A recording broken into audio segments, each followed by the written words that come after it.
Tbassir ekonomiku pożittiv mill-Unjoni Ewropea għal Malta.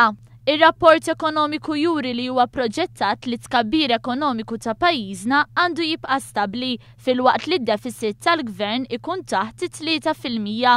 Ir-rapport tax-xitwa tal-Unjoni Ewropea jipprevedi li l-irkupru ekonomiku qed jissokta f'bosta mill-istati membri fosthom f'Malta.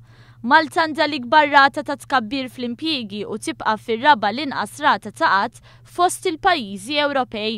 Ir-rapport juri li tkabbir reali fil-prodott gross domestiku kien b'saħħtu ħafna fl-ewwel 3 kwarti tas-sena li għaddiet.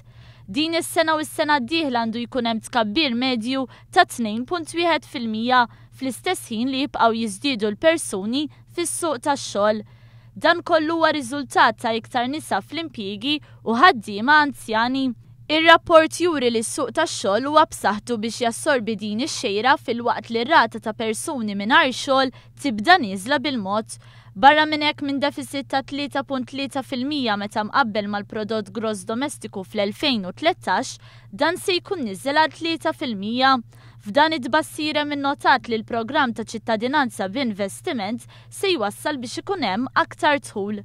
Sa dan it-tant il-Ministru tal-Finanzi Edward Cicluna għalli linja b'linja id-tbassir tal-Kummissjoni qed jeqret kull argument negattiv li resqet l-Oppożizzjoni fit-tentattivi tagħha li tissuġġerixxi li l-ekonomija sejra ħażin. Kemm fuq il-prestazzjoni ekonomika, il-qatt, l-investiment jew il-kummerċ barrani, din il-previżjoni tikkonferma li l-Gvern kiseb tibdil ekonomiku u jista' jħares il-qudiem lejn suċċess kontinwu. Il-pretenzjonijiet tal-Oppożizzjoni li l-qatt qed jiżdied huma wkoll miċħuda hekk kif il-Kommissjoni tikkonferma li r-rata tal-qatt f'Malta bħalissa hija r-raba l-inqas fl-Unjoni Ewropea u li r-rata tal-qatt għandha tonqos għal 6.4%.